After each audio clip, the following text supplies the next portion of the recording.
the TWAB. You can if you want. Yeah, dude. I really wanted to beat it before a week. Yeah. So, you know, I could... It's aggravating. We'll get it tomorrow for sure. Like, we're I think... I know Ratul's doing the most damage and getting the most kills, but even him, like, 10 light levels higher, I think... would help, Yeah. I don't know how I did it. That last run, man. I kept apologizing. I'm like, dude, Turtles, it's not you. Yeah, for real. It's not you, buddy. What's up, everyone? What's up? Yeah, no, I feel it. I think we all were feeling pressure. There was a couple times there. It was pretty hectic. We need to learn not to run just straight out of the room and stuff. But, yeah. Okay, well, welcome, everyone, to The Last Word. This is the weekly kind of news recap discussion video that we do over here. My co-host, as always, JZ Basketball 25. Sup? So yeah, we're going to be talking about the things in this week at Bungie. Any questions you guys have about Warmind, that kind of stuff. So make sure you are asking there. And yeah, we're going to go ahead and go through these things. So the first thing that it's really talking about is the new development roadmap. It's pretty cool. The high points for me, we talked about this in the video yesterday. First off, we get faction rally improvements. That's really awesome. The next thing is going to be Crucible Labs, which is like a private test server, or a public test server rather. So we'll get to try the new stuff to, you know, Crucible and stuff before it happens. And then exotic armor changes, and that's all coming May 29th. Yeah, I'm pretty excited for all of that. And then, so here's the thing I really wanted to start off today discussing is the Solstice of Heroes seasonal event. So, Jay-Z, you read the post yesterday, right? I didn't get all the way through it, but I read most of it, yeah. Okay, so Solstice of Heroes sounds like, you know, Age of Triumph, which is really weird because, you know, in Destiny 1, you know, Age of Triumph was the culmination of 3 years. There was a lot to build on. There was a lot to, you know, just kind of add to, bring back, and that kind of stuff. We've had Destiny at this point for less than a year.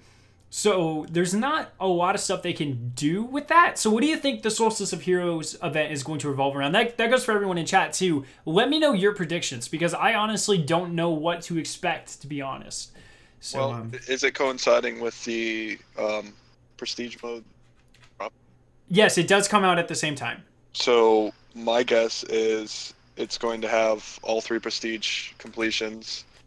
It's some kind of record book for that. Some kind of probably a trials thing. Probably a strike thing, a certain strike score on a Nightfall. Because they have a lot of measured things in Destiny 2 already that they didn't in Destiny 1 at this point in its lifespan. So I think that you can have a decent-sized record book based on that. So, because remember, we had one for Taken King, right? Yeah. A record book, yeah. So I'm guessing if that's what it is, we'll have, you know, we have quite a few bit of content to make a record book on it. That's what we're gonna do. Yeah. Just real quick, you're kind of lagging. I don't know. Are you doing something different than normal? I'm not. I'm on a different computer. I can switch computers if you want me to. Yeah, I think that one's lagging pretty hard. I don't know why it would be though. Okay. Yeah. Give me a second. Just yeah. While you're doing that, I'm gonna go ahead and keep going through this. So yeah, like Jay-Z mentioned, we get both the new raid layer prestiges, which is pretty interesting. This is something I'm personally really curious about because, you know, in July we're not getting any light level improvements and that kind of stuff.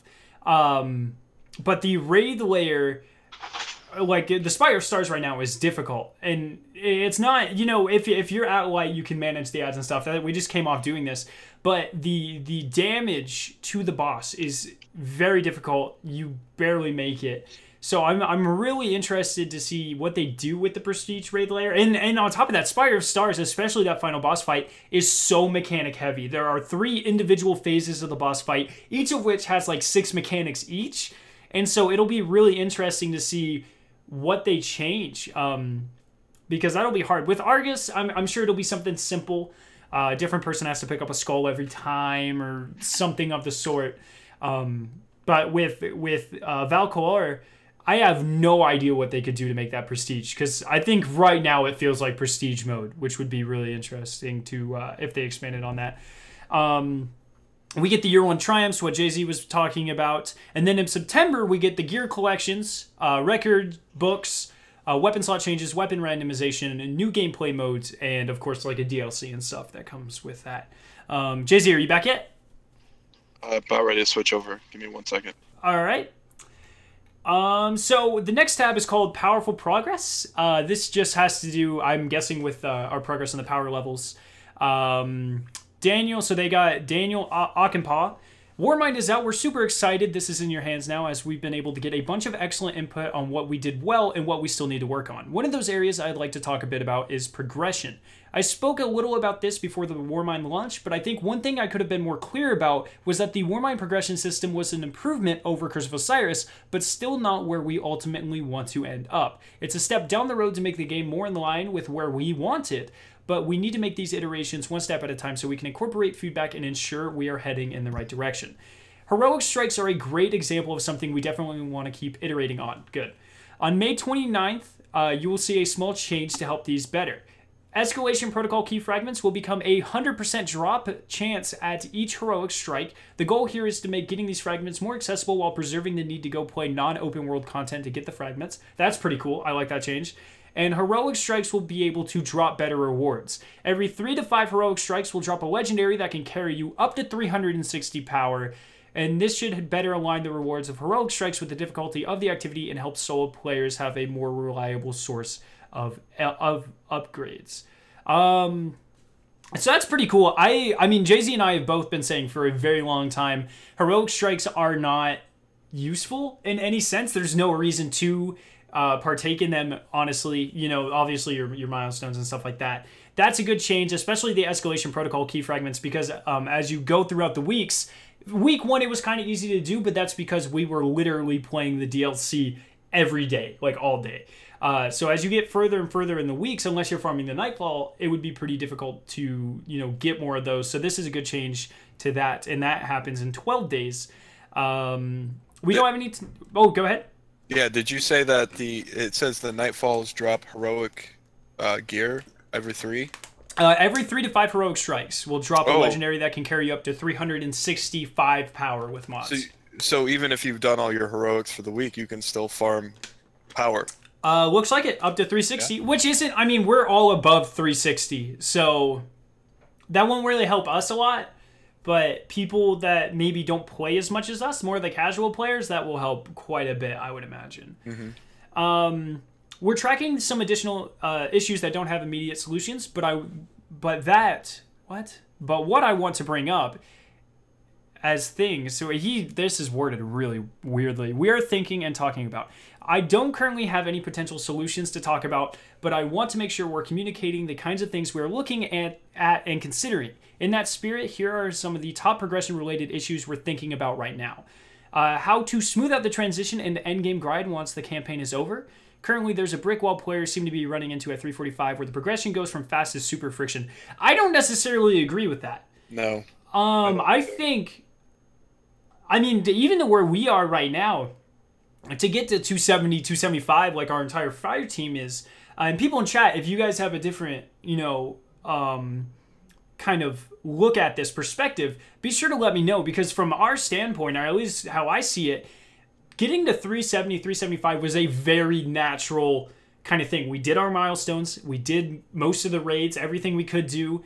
I mean, that's really it. Escalation protocol, trials, it felt very organic. This was one of the smoothest transitions that I have personally felt in Destiny so far. You can look at it like with the Taken King to get ready, you know, you had to do the Omnigul cheese farm where you just killed her over and over and over again, and that was a very brick wall, because if you didn't do that, you were stuck at a lower light level. This felt very organic. This felt,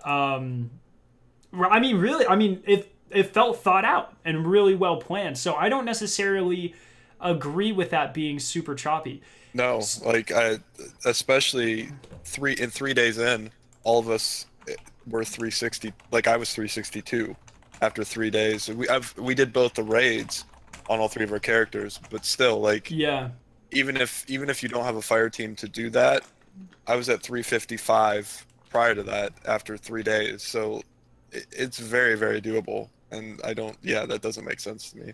So I see, this is why I love doing this type of thing, because a lot of people in chat are actually disputing this. So Sci-Fireman, Kevin Bloom, and Mo Greatness, they all said things along the effect of solo players have hit a brick wall. Milestones are the only way to power up. That makes sense. I actually respect that. I guess that comes from a point of view where I couldn't imagine playing Destiny without friends. Like, it's got to be a completely different game. So you guys are right. You definitely need an avenue where you can get there as well. I think my main concern, and Jay-Z definitely shares this, we've talked about it before, it shouldn't be too easy to get there. Yes. So in making it accessible for solo players, it becomes a problem of, solo players have these avenues, but that just makes it more avenues for people with fire teams, thus making it easier for them, thus making that maximum light a little bit more accessible. If you look at the light level in Warmind, they said it would take a month to hit. I will probably hit maximum light on one of my characters this week with trials if I don't do all 3 cards early next week with milestones. That's right around a month. People were hitting maximum light this week, which that's half of the time Bungie expected. So I'm already kind of like, I don't get me wrong, I think this is a perfect kind of timing thing, but I don't know if Bungie's got the timing quite down yet. Which is, it's good that they're looking at the data and they're smoothing out and stuff. I just don't want them to make it too easy to get to that maximum light level. Oh, I completely agree with that, because it's so much more fun to grind that light. Like you get that new, like the feeling that when Destiny 2 first came out right now, of grinding that light, of, just putting other gear into, like combining gear to level yourself up is just so much fun. It's part of the, but I love grind in games. Right. Some people don't, so that I understand what those people are saying, but like, I think the majority of players like us enjoy that grind and enjoy that, getting the max light part. Yeah, as Killer brought up in chat, in Destiny 1, the leveling up was either Raids or Iron Banner, especially early on. He said that's how it should be. I like having different, I like having the Nightfall. I liked doing, like, trials, for instance. So I agree that there should be pinnacle activities. So I think the way that they did it, where it's like, if you don't do Raids, you don't do trials, you don't do Iron Banner, you're stuck at 370. And that allows, there's kind of a gap there in power where regular solo players get to 370. That's high enough to do everything in the game. They just might be doing like 10% less damage in endgame activities, which if you're a solo player probably won't affect you that much anyways. But if you are a team player, you have an active clan, you are an LFG all the time, or those type of things, you hit the 380, 385, you now do 100% damage, and it makes your life easier to do the activities that you get to run because you are like a fire team type of player. So I like where they are right now, where it's kind of like there's a solo cap and then a fire team cap, and I think that's a good way to look at it. But yeah, as long as they don't make it too easy, I'm fine with it being easier for solo players. I just don't want it. I don't want to hit maximum light in 4 days or that kind of thing, like we did with Rise of Iron. Yeah. That kind of thing. Yeah, man. Okay. At least they are making heroic strikes the mid-game grind to fit the difficulty. Yeah, I agree, Sai. I like where heroic strikes are right now. I didn't think they were going to be fun, but I've loaded in heroic strikes pretty much every day to try to farm catalysts or get light level gear or do my milestones or something. And I have to say, I'm enjoying heroic strikes a lot more than I thought I would. So Bungie definitely did a good job with the modifiers. I like the daily rotating modifiers because, if you get Blackout, which is the Destiny 2 light switch, that's only for 24 hours. You can just be like, all right, I'm not doing raids today, At least it's not a week long. So I like the daily rotating. All right, the next issue is once a milestone is complete, there are not rewards to chase. Exotic Masterworks and seasonal ranks help this problem a little bit, but these definitely are not enough. As highlighted in the roadmap, weapon randomization and records should also give players more to do once their milestones are done. That doesn't mean we believe that this is a fully solved problem, but we're talking about other ways to help mitigate this. I mean, even with that, I mean, exotic masterworks and seasonal ranks right now are enough to keep me busy for over a week, playing a lot since the DLC launched. I mean, we have quite a bit to do right now. I think random weapon randomization and record books might be more than enough, to be honest. As long as they keep giving us masterworks, you know, they keep giving us things to chase, like the Raytrix's Claymore and that kind of stuff. There's a lot more to do throughout the week right now than there ever was in Destiny 1. Period. Maybe not in the Age of Triumph, but in Destiny 1, you got on, it was more of a daily grind on Destiny 1 minus the raids and trials. But once you did that, you were done. In Destiny 2, like, I'm like running around patrol zones trying to get masterworks and stuff. That's something I never would have done in Destiny 1. The next point, endgame progression needs more tiers. Right now, everything gives similar size upgrades without discrete tiers in the progression system for players to climb to. This is definitely something I wouldn't expect a solution to prior to September, but it is on our radar. That's interesting. What do you think about that, Jay-Z? With the tiers? Yeah, tiers. So they can tackle new activities and in turn climb to a new tier with new activities. So I'm guessing it's like do heroic strikes, reach a new tier. Do the Nightfall. Is it going to be similar to like the tier for PvP? No, I think it's more like, I think they mean more discreet. So like PvP, it's calling out your tiers. I think they mean here like light level tiers. So okay. Yeah, like you do heroics to get up to 360, you hit the next tier in your mind. Like there's nothing will pop up and say like you're tier 4 or whatever. Yeah. But you will know that you are now high enough to do the Nightfall. And then after you do the Nightfall, you're like, now I'm high enough to do the raid. I mean, right now it's at a pretty good. It feels very stair-steppy to me. Heroic strikes are actually harder than the Nightfall most days, in my opinion. So yeah, I think it's right now it's pretty good, but I understand what they're going to try to make it more visible to other players. Is that what they're trying to do? I guess, yeah. This is what, yeah, because I mean they give you light recommendations on it before you even jump into it. So yeah, maybe, yeah, I don't know. We'll have to see what that means. Yeah, for sure. The quality of rewards don't always match the difficulty of the activity. This is true, especially in Spire of Stars.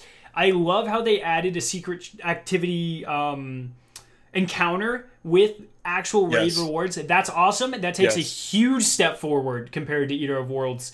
But still, 3 things for... I mean, we've done freaking Val for a week and we haven't beaten them yet. And we've got a total of 5 rewards for spending 12, 15 hours in the damn raid. That's on one character, by the way. I'm not counting all of our characters. So, okay, so are we going to talk about the raid more in depth later? Because this would be the time to hit on it right now. Okay, so for me, like I don't feel that frustration point at this point in time like I did on previous raids. Mm-hmm. Like it's because we're not doing something correctly. It's not like, oh, this got screwed or this is boring. Because like the fight is fun. You're constantly doing something. Like I have not been bored at that fight like at all. And like I said, we spent like 12 to 15 hours in that end boss room alone. We've spent a lot of time in there. Yeah, absolutely. And like this is the first raid in Destiny 2 where we're stuck at the end boss, and we've been stuck for way longer than any end boss that I've ever in Destiny ever, and it's still not like, oh my gosh, I want to quit Destiny. It's like, oh my gosh, this is so much fun. I want to beat this guy, and to brag that, hey, we beat him. Exactly. So I think they did a really. I understand about the rewards, but like it's honestly by the time we get this raid down, it's not going to be much longer than Eater, I don't think. Yeah, no, you're absolutely correct. Maybe with the additional encounter, it'll be a little bit longer because that's more of like a fun, laid back, let's fuck around in the jump puzzle for a couple minutes.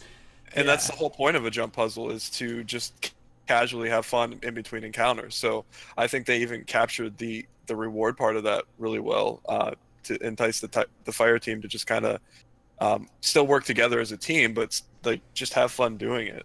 Right. So go ahead. I think one thing I want to hit on, I absolutely agree with everything you've said about how fun it is. It's not tedious at all. If you look at the Val, I can barely say his name, so Kaor fight versus the regular Callus fight, there is so much to learn about the Val fight and why it's fun. You're not standing around. It's not tedious. It's not just a bunch of ads and banging your head against a wall. Or being sucked into a outside world. Yeah, and when you die, that's the thing. Like when you die in Callus, it's very much like you can pinpoint a person, and I think that leads to people being like, oh, you know, Josh got sucked over the ledge again, kind of thing. But in Val, not only can you recover in nearly every instance if someone does mess up, they give you second chances for like everything. It's pretty smooth. If you mess up in Val, a lot of the times it's like a team thing. Like someone messed up here that caused it to kind of roll downhill, make things harder because there's more ads or something. Everyone has to move faster, and then just generally it's miscommunication, didn't go well. It's definitely a very fun raid. And I think in addition to it being a lot of fun, the rewards are more creative than any raid rewards we have seen so far. The Callus emote that most of us have managed to get, where you get the hammock and you do the Callus drinking, perfect. The idea that the first time you complete that first encounter, the Cleanse the Shrine encounter, and everyone gets the "Ooh, I'm open" emote, just genius, because that makes it fun. You can use that in that encounter, and it's just like you don't get an actual drop from that chest, or I think you have a chance to, a really low chance to, but everyone gets that, and the first time you do it, you're just like, hell yeah, that was awesome. But it's a powerful engram. Let me expound upon that. So the whole concept of throwing a football back and forth like you used to as a kid in the backyard is done so well, and it's very few times where it's the game's fault, because they gave you a really big catch radius, so you have to completely just like miss it's just like, even when you're throwing it at Callus's hand so he can slam dunk, it's like you can throw it on the opposite side of the arena and it's just like whoop, and it just like curves back. It's pretty crazy. But that whole like concept of that, because that's what they built the raid around, is throwing a football back and forth, and it's so well done. Like so the only other sport that we talked about earlier, and I forgot all about this, but in Oryx or Taken King, there was basketball in the first part of it. Then you dunk the orb into the thing, and that they were trying to emulate basketball. But this football thing that they did, not only do you use it in every single encounter, but it's really well done and really well implemented on throughout the raid. And I think they actually learned from that encounter, because one of the most tedious things about that was one of the reasons I hated that, because I hated doing that encounter every time, because if you jumped off the edge or whatever, it was so slow. Imagine the beginning to the King's Fall raid, if you could grab that ball and throw it and pass it to someone, and then they took it and slammed it. It would be so much more fast paced, it would be a lot more smooth, and it would be a lot less tedious. Sure, it probably wouldn't be anywhere near as long as an encounter, because you could grab it, throw it to the court of Oryx, have them jump in the back and do it, and it'd be very easy to cheese and that, but it would be fun. And at the end of the day, especially the first encounter of a raid needs to be fun. It needs to be super unique, it needs to be fast-paced, very smooth, fun. It needs to drag your attention into the raid, and I absolutely agree. And if you look at something like Eater of Worlds, that first, the engine, the purple drank room as we call it, because I have no idea what it's actually supposed to be called, the follow the leader section in the purple room, it's so tedious, because the encounter quite literally requires you to stand around, and at the end of that, there's no funny pun on it with an emote. You get like 2 shaders and that's it. So Spire of Stars has taken the quality of the end boss of something like Eater of the Worlds. Super smooth arena, super smooth mechanics, and then it just completely rounded out the raid by giving it an optional encounter that is so much fun. One of the most beautiful aesthetics in any raid we've had thus far, and one of the most fun initial encounters, if not the most fun. I mean, this is the Cleanse the Shrine is comparable to Lanterns to me from Crota's End. Both are very good initial encounters. Both are a lot of fun. So I like them. Yeah, and even the boss arena is beautiful. It's really well done. You use every inch of it. Right. Because even one of my favorite boss battles before this boss battle was Axis, and I thought his while the outsides of the room were beautiful, like it was kind of drab compared to this room, and just the raid as a whole is just really well done. Like just everything just looks nice, nicely detailed. The lighting looks good, and you use pretty much every section of it. So, right. No, I absolutely agree. One thing I do want to hit on here, I was looking at community feedback, and Paul Wilkes said something really that struck in my head a good idea. He said, I would like to level enabled back in Destiny or in Iron Banner. So essentially he wants light level advantages to matter. And I agree, if they are going to make the transition more smooth and they're going to make it kind of easier for solo players to get in there, I definitely agree that light level advantages need to be a thing. Because if you take the time to go into a fire team, you take the time to do end game activities like the raid, you kind of should be given a little bit of an advantage. It's not a lot. In Destiny 1, it barely mattered unless you were 20 or 40 light levels under them. But it's still like a pretty cool thing. Like, you've conquered all the end game activities, you have the experience. So yeah, you're going to be a little bit more powerful than people who have never done it. So I like that idea, Paul, a lot. I actually couldn't agree more. That's what I've been saying since the beginning, is like, your power only matters in PvE. They need to have a something in PvP that everybody can do, because not everybody can do trials. It really is a super high-end activity. Yeah. But give it something where, not that you do insane amounts of damage, but you do a little bit extra damage. You take a little extra damage, like, because you grinded it out, because you were putting in the time and the effort. So yeah, I agree with that. Yeah. Completely. I mean, you can kind of think about it like a person who bodybuilds for a living is going to have some type of an inherent advantage over someone who doesn't in like an arm wrestling competition. If it's kind of the same thing. If you spend hours perfecting your skill as a person who does all the end game activities, you should have some type of small inherent. I guess the bodybuilder versus non is a little bit more extreme than this, but you should have some type of inherent advantage over them. Which I don't think they'll ever do that, but I think that would be really cool. All right, the next section, going for glory. Progression isn't just achieving new levels of power. We are also looking at how players are rising through the ranks of valor and glory. We've gotten some questions on the hows and whys of the ranking system from Derek Carroll, and he has some answers. So Derek says, now that we've added a serious ranking system to the competitive playlist, we are seeing many more Guardians attempt to climb the ladder to become legend. On their way to the top, some players have raised questions that we can address here. Why would I match against a player with a higher glory rank than me? For a variety of reasons, we don't match directly on your glory number, instead using our per playlist skill value. It's quite likely that your opponent is a good match against you, but they've been grinding glory more consistently, so have moved up the ranks faster. Take this as a sign you will likely reach that rank with continued play. That's a really good response. Why can I match against a preformed fire team when I'm searching as a solo player? After a bit of server-side tuning and investigation, we have re-enabled the Crucible Fire Team matchmaking feature yesterday. This does not directly reduce the chances of matching up against pre-made fire teams, but does tweak the skill values of those fire teams to make it more likely that they will find evenly matched opponents. That's a really good change. Why won't you make solo queue a solo queue only playlist? We don't want to do that because it would split the population in an unhealthy way, making it less likely to find good matches. Furthermore, that would mean splitting the glory rank into solo glory and team glory numbers, and we'd much rather there be one single number to represent your prowess in the Crucible.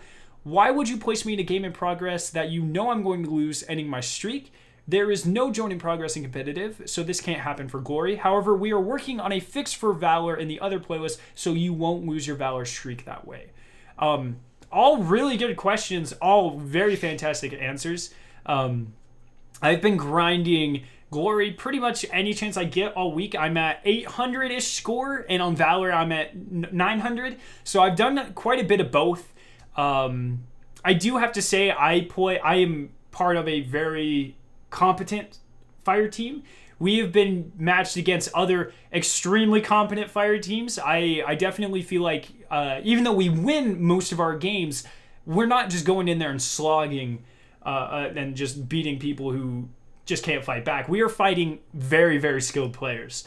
So I think the way they have balanced the competitive playlist is a lot of fun, and it's really good. I'm excited to get that Raydrix's eventually. Everyone who's just joining us, welcome to the podcast. Remember, this is kind of based on your guys' feedback. So if you have opinions on all of this, leave it down there. Now we get into my favorite section of this, Iron Banner. I'm so excited to have ornaments to grind for, ranks to level up to, and that kind of stuff. So Lord Saladin returns next Tuesday, May 22nd, and it, of course, will be a week. It will be Control.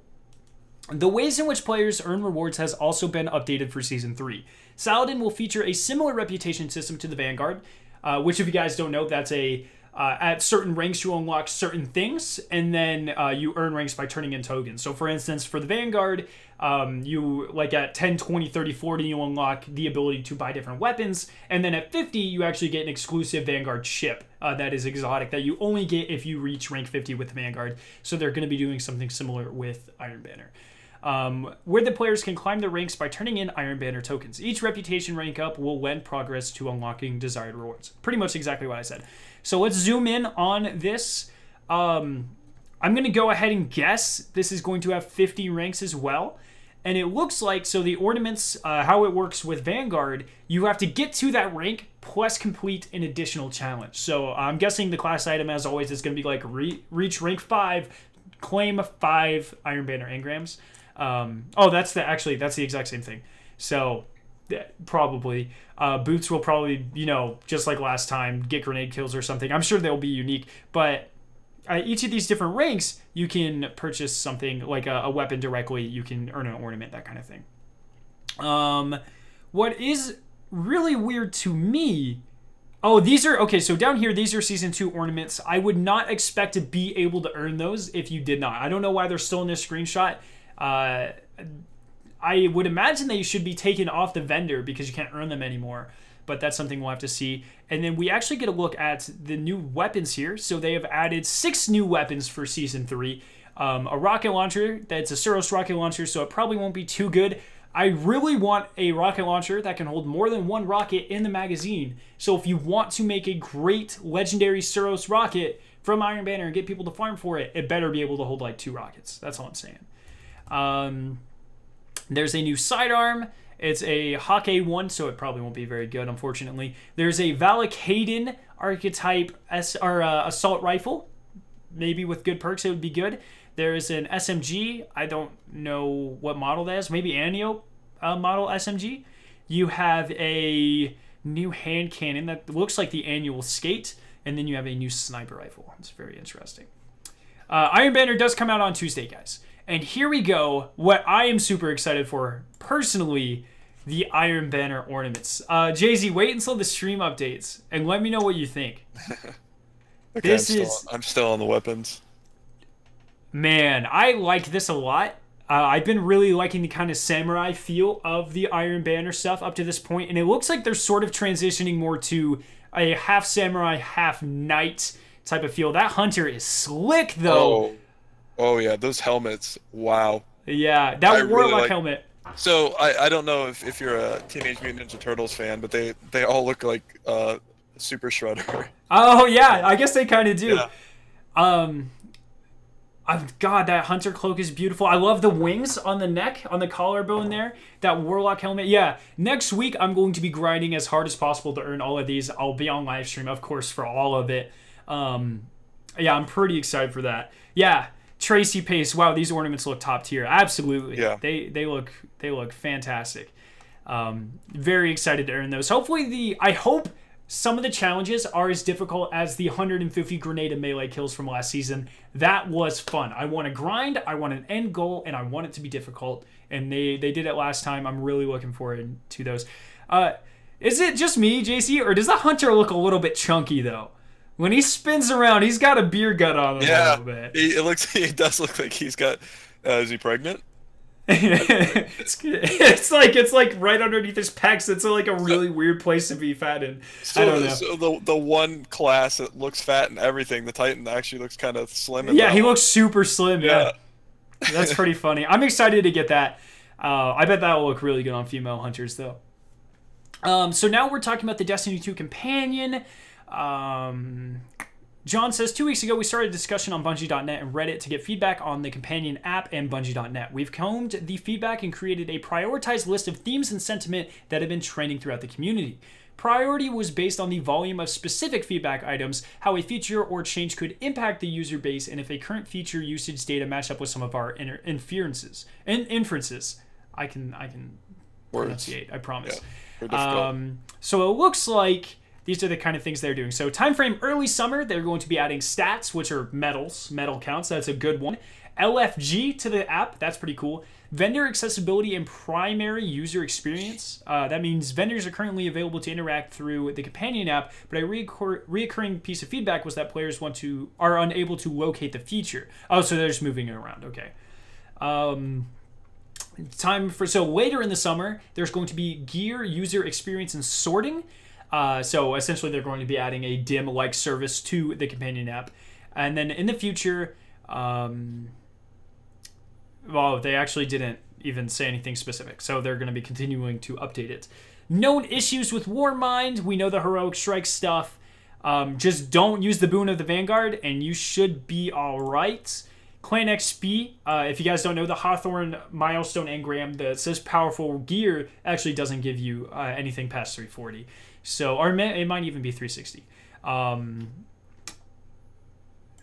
Yeah, and you can get around this by completing the clan XP milestone and then not getting it from Hawthorne, just waiting for the weekly reset to pass. So hold on to it next week, and when you log in next Tuesday at 1 o'clock Eastern, it will automatically be decrypted in your inventory. Yeah, and just talking about this stuff. We'll be pointing... Oh, yeah. So just stuff about the, if you guys don't know, the Destiny Community Podcast 1v1'd and actually like went head to head against some of Bungie's team. Of course, the Destiny Community Podcast kicked their butts. Actually, it looks like DMG won against Pope Bear, which is pretty funny. But yeah, that's pretty much everything. That's still a lot of stuff coming. If we look at the roadmap in the near future, we have a ton of stuff coming, that new event. And then not on here, if you guys missed my video, there's actually a weekly event that seems to be in the code called Arms Week. That's going to be, your restricted loadouts on strikes and potentially even raids for unique catalysts and other exotic masterworks, which is really cool. Yeah, let's see what community feedback says. Jacob, I think Iron Banner should also include weapons for ornaments for the weapons that light them on fire with the wolf logo. That'd be pretty cool. We've only ever had one legendary ornament, I believe, in the history of Destiny, period, and it's the Raytrix's Claymore. So I think that'd be pretty cool. If you hit like rank 100 in Iron Banner, one of the weapons gets a really cool ornament. Or yeah, I think that'd be really cool. Tracy Pace, has anyone figured out what the Nightfall exclusive reward is yet? Yes, it's the Osprey rocket launcher. It's got cluster bombs. It's pretty good. It's still not as good as the current call, though. It's better than the Sins of the Past, not as good as the current call.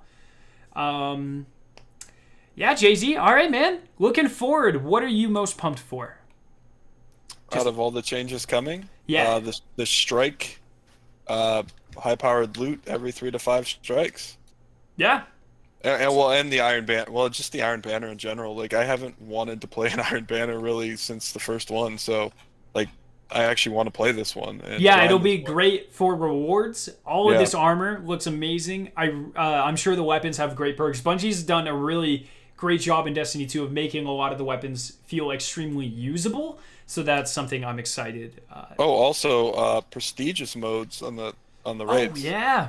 That's something I'm also excited for. I'm dreading being excited for that because I'm like, I know, because we know what's coming with that, but yeah, but I'm excited as well. Yeah.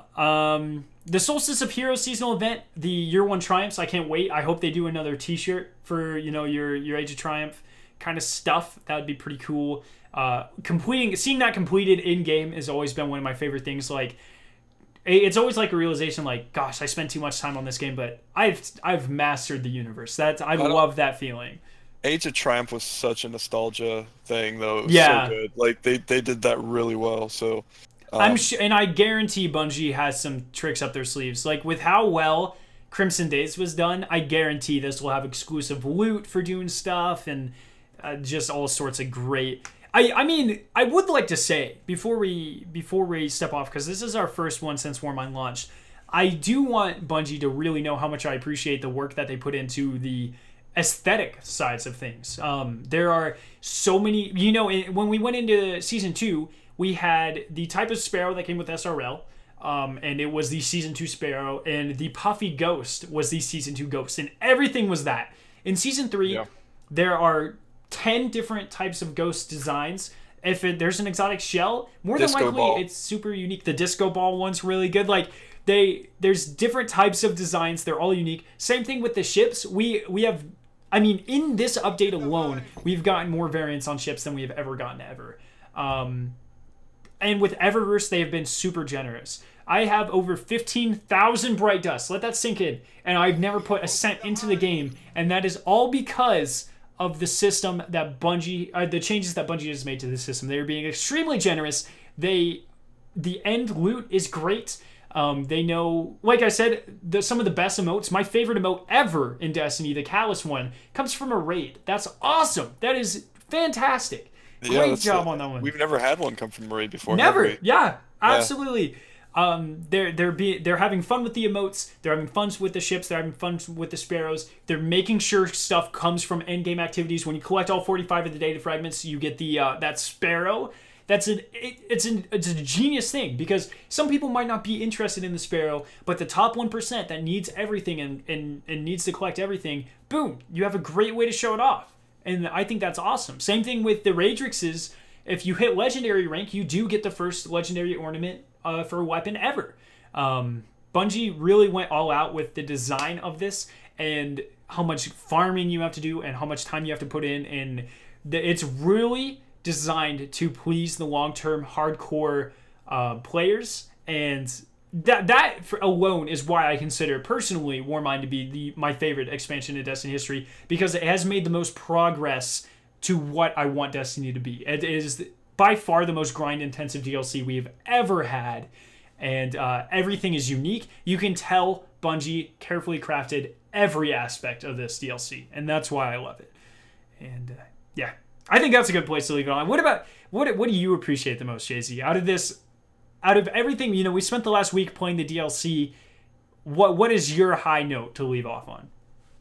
Like I said before, the final boss battle of the raid. I can't say enough, like, how well that is crafted and how great it is to just play. Like, I understand it's not for everybody, but like, that's what gets me like excited about Destiny, is something that we're not going to beat the first time, something that it's going to challenge us, but it's a fun challenge. So as far as like my high point of the DLC, it's got to be that raid, and it's got to be that final boss battle.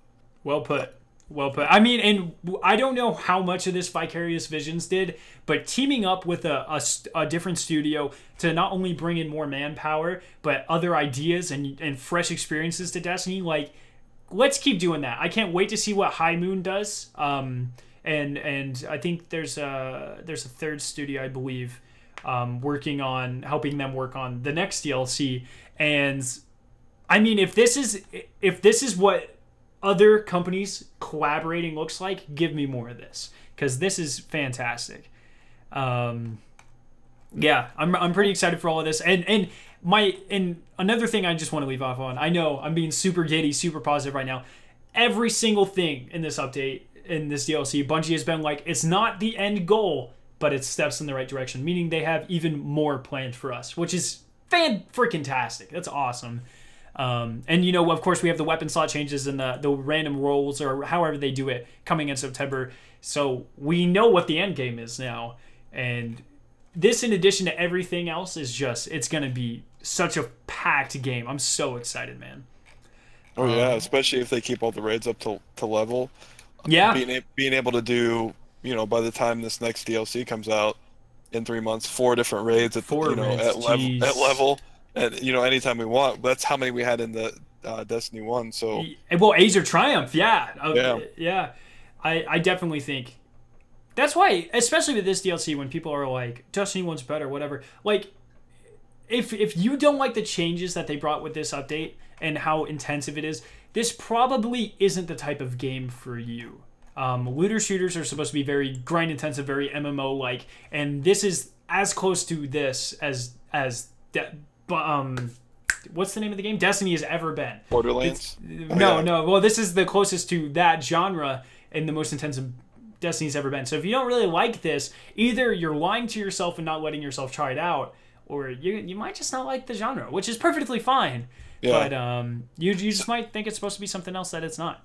Another point I want to make, the gameplay-wise, what I really enjoy about this DLC is the exotic weapon changes. Yes. I don't know how much we haven't really touched on those in this podcast, but especially the Graviton Lance and the Crimson, and it's just they're so much fun, and they actually make a difference in both PvP and PvE. Then that's what you want from an exotic. You don't want the exotic to be the same power level as a legendary. Right. So I'm happy about that as well.